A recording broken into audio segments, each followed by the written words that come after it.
했다고 다짐했습니다. 가덕신공항은 부산의 미래, 부울경의 미래입니다. 가덕신공항이 빨리 시작돼서 빨리 완공되도록 있는 힘을 다해서 돕겠습니다. 이 대표는 틈틈이 지역을 돌며 접촉면을 늘린다는 계획입니다. JTBC 이희정입니다. 네, 말씀드린 대로 더불어민주당의 이낙연 대표와 얘기를 나눠보겠습니다. 예, 어서 오세요. 네, 안녕하세요. 예, 지난해 7월에 당대표 출마를 선언하신 당일날 나오셨는데요. 예. 한 6개월 정도 됐습니다. 예. 예. 오늘도 현안으로 좀 바로 들어가야 될 것 예. 같은데요. 지금 코로나19로 소상공인 또 자영업자들이 힘든 상황인데요. 예. 당정청에서 혹시 준비하고 계신 게 있습니까? 예, 논의를 시작한 셈이죠. 예. 저희들은 뭐 코로나 3법이라고 이름을 붙였는데요. 예. 세 가지를 준비하고 있습니다. 하나는 손실보상법. 정부의 방역 지침에 협조해서 손해를 보신 식당이나 또는 헬스클럽이나 이런 곳에 손실을 보상해 드리는 것이 어떤가 하는 것이죠. 단지 이제 좀 구체적인 문제는 있습니다만 큰 방향에서는 당정 간에 원칙적인 합의를 봤다 이렇게 말씀을 드리겠고요. 두 번째가 이제 이익 공유, 그죠. 대기업과 중소기업 또는 플랫폼 기업과 이렇게 가입된 그 가맹점 사이에 이익을 어떻게 배분할 것인가. 모든 이익을 다 배분하자는 것이 아니고요. 자발적으로 참여해서 하면 그만큼 인센티브를 드리는 것. 예. 세 번째가 사회연대기금. 이 세 가지를 준비하려고 하고 있습니다. 예. 손실보상법 같은 경우는 당장 예산이 좀 들어가는 부분인데요. 네네네. 어느 정도로 예상을 하고 계십니까? 지금부터 그걸 해봐야 됩니다. 예. 지금부터 그걸 해봐야 되고요. 엄두가 잘 안 날 겁니다. 경제 재정 당국에서는. 예. 그럼에도 불구하고 정부의 정책 때문에 손해를 본 분이 계신다면 보상을 해드리는 것이 옳다 하는 방향에서는 당정 간에 이견이 없습니다. 예. 코로나 3법이라고 이름을 붙이셨는데요. 그러면 법제화라는 거는 언제쯤 좀 법안을 처리할 수 있다고 보십니까? 우선은 2월 국회 초반이라도 예. 법안을 내었으면 좋겠고요. 그리고 아까 손실보상이라든가 이익공유라든가 하는 법안들이 나와 있습니다. 이미 나와 있고요. 사회연대기금은 조금 손질해서 법안을 내야 될 거예요. 예. 앞서 그 당정이 얘기를 좀 네. 진행을 하셨다고 했는데요. 보면 손실보상제 같은 경우는 어제 기재부 차관이 다른 나라에선 법제화한 나라가 없다 이런 입장을 낸 바가 있고 또 이익공유제는 뭐 자발적인 캠페인이냐 아니면 법제화냐라는 논란도 있었지만 지금 현재로선 국민의힘에서는 반대하고 있는 상황입니다. 그러면 충돌이 좀 있을 것 같은데요. 네, 그것이 우리 사회의 협력이익공유제가 시범 실시 중입니다. 예. 아무것도 없는 백지 상태가 아닙니다. 이미 하고 있고요. 한중 FTA가 체결됐을 때 무역이득 공유제라는 걸 도입했습니다. 그것도 지금 시행되고 있습니다. 그러니까 전혀 없는 것이 아니죠. 네, 그렇게 생각하실 건 아니고요.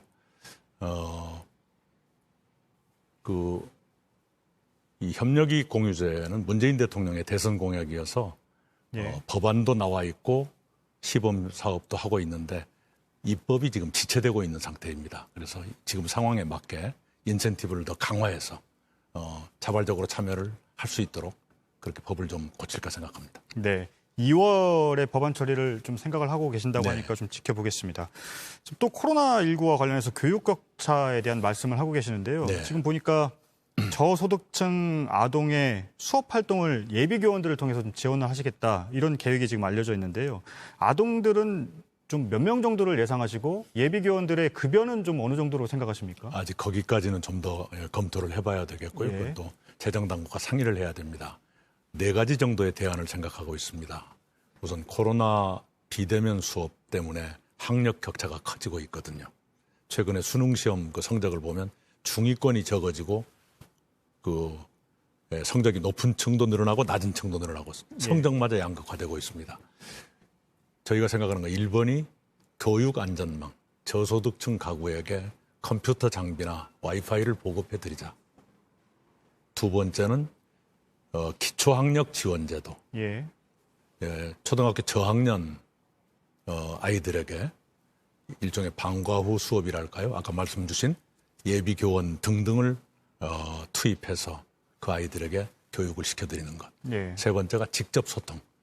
예를 들어서 부모님이 맞벌이를 해서 집에 안 계신다거나 또는 집에 그런 비대면 교육을 할 장비가 충분치 않은 그런 아이들은 예외적으로 학교에 나와서 선생님의 눈앞에서 공부할 수 있게 하는, 실제로 그렇게 하는 초등학교가 있습니다. 네 번째는 공교육 강화입니다. 학교에서 4차 산업혁명에 필요한 기초적인 소양이라든가 이걸 가르쳐서 그것으로 해도 뒤처지지 않게 해드리자. 예. 네 가지 대안을 생각하고 있습니다. 예. 좀 코로나 상황과 연결이 되는 부분이기도 한데요. 이재명 경기지사가 전도민 재난지원금 지급을 추진을 하고 있을 때 왼쪽 깜빡이를 켜고 오른쪽으로 가는 것이라고 하셨습니다. 그러니까 지금 방역 상황과는 맞지 않다는 말씀이셨는데 네. 결국에는 이 지사가 오른쪽으로 방향을 틀었습니다. 어떻게 보십니까? 그렇지는 않고요. 당에서 경기도뿐만 아니라 전국의 지자체에 대해서 알려드린 그 기본 지침이 있습니다. 예. 그것은 방역 상황을 고려해 가면서 중앙정부와 함께 가자라는 것이었는데요.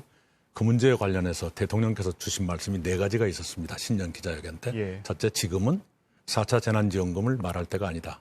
둘째는 코로나 상황에서는 선별 지원이 옳다.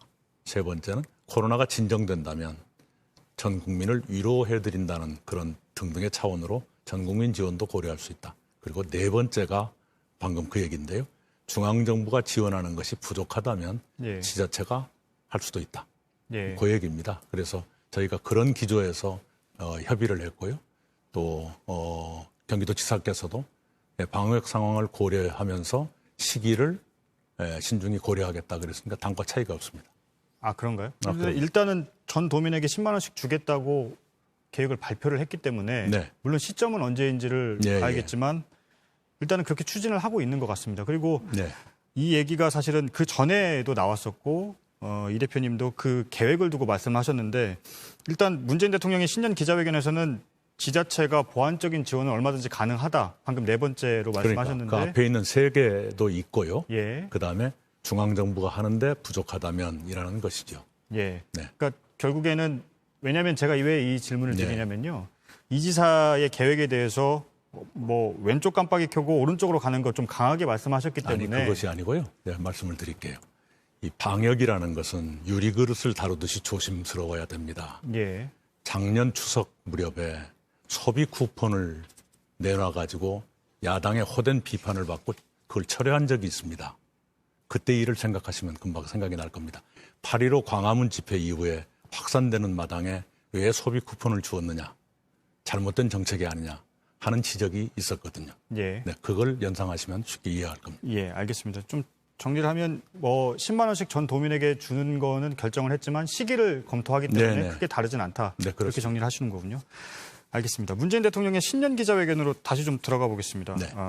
문 대통령은 윤석열 검찰총장에 대해서 문재인 정부의 검찰총장이라고 했고 정치를 염두에 두지 않을 것이라고 이렇게 얘기를 했습니다. 그리고 여기에 대해서 대표님은 자세에 대한 주문이라고 해석을 하셨는데요. 이 자세라는 게 그러니까 정치에 나설 생각을 하지 말라 이런 뜻인가요?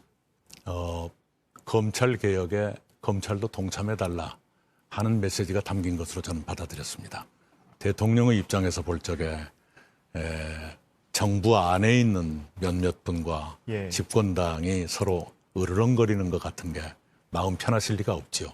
그래서 이쪽도 우리 정부의 누구고 이쪽도 뭐이니 너무 그러지 말라 예. 하는 취지로 저는 받아들였고요. 그런다고 그래서 아무것도 하지 말라는 뜻이 아니라 문재인 정부의 국정 철학을 구현하는 데는 함께 해야 할 것이다. 그런 메시지로 저는 해석을 했습니다. 예. 그런데 아마 정치를 염두에 두지 않을 것이라고까지 이제 문재인 대통령이 말을 했기 때문에 시민들은 좀 궁금해 할 거거든요. 실제 정치에 할 것인가 안 할 것인가 이 부분에 대해서는 계속 궁금증이 있었는데 대표님은 어떻게 보십니까? 정치를 할 생각이 있다고 보십니까? 아니면 없다고 보십니까? 글쎄요. 그거야 본인 말고 누가 알겠습니까만은 이제까지 그분의 발언만 놓고 보면 임기를 마치겠다. 고 하시지 않았습니까? 그렇다면 선거에 나서기는 좀 어떨까 싶네요. 기간적으로. 아, 그 임기를 마치고 나면 선거에 나서기는 좀 쉽지 않을 수도 네, 있다. 기간이 너무 짧지 않습니까? 예. 네. 관련해서 좀 질문을 드리면요. 정세균 국무총리가 지금 4월 재보선 전후로 총리직을 내려놓고 대선 준비에 들어갈 수도 있다. 이런 분석이 나오고 네. 있는데 어떻게 보십니까? 당에 좋은 인물들이 많이 오시는 건 좋은 일이지요. 네. 예. 다 말씀하신 겁니까? 예. 알겠습니다. 좀 이 부분은 아픈 질문이라서요. 예. 예, 좀 뒤로 빼놨는데요. 예. 예. 전직 대통령의 사면 이슈에 대해서는 문 대통령의 기자회견 이후에 예. 대통령 말씀으로 좀 매듭지었으면 한다 이렇게 네. 말씀하셨는데요. 한 번만 더 질문을 드리면요. 그러면 문재인 대통령의 임기 중에는 대표님께서는 사면 얘기는 다시는 안 꺼내시는 겁니까?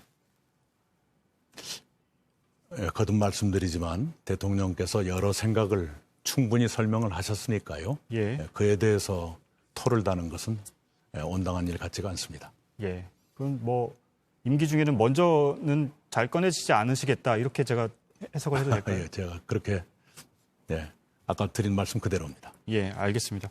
끝으로 한 가지 더 질문을 드리면요. 예. 지지율 얘기를 좀 안 할 수가 예. 없는데요. 지금 보면 이 대표님의 지지율은 조금 고전하고 있는 상황이고 반면 이재명 경기지사의 지지율이 좀 높게 나오고 있는데 아마 그런 질문들 많이 받으셨을 텐데요. 원인이 무엇이고 또 앞으로 좀 카드 같은 게 있을까요? 예, 참 아픈 질문인데요. 담담하게 생각을 많이 하고 있습니다. 저의 부족함, 또 정치의 어려움에 대해서 많은 생각을 하고 있고요. 무슨 카드 가지고 갑자기 반전하거나 그런 요행수를 바라지는 않습니다. 예. 이재명 지사의 지지율은 왜 오르고 있다고 보십니까? 예, 그것도 뭐 제가 분석하기보다는 예. 많은 분석가들이 이유를 내놓고 있으니까요. 예. 알겠습니다. 시간이 예정된 시간이 좀 넘쳐서 네. 오늘 인터뷰는 여기까지 하겠습니다. 예. 잘 들었습니다. 더불어민주당의 이낙연 대표였습니다. 감사합니다. 감사합니다.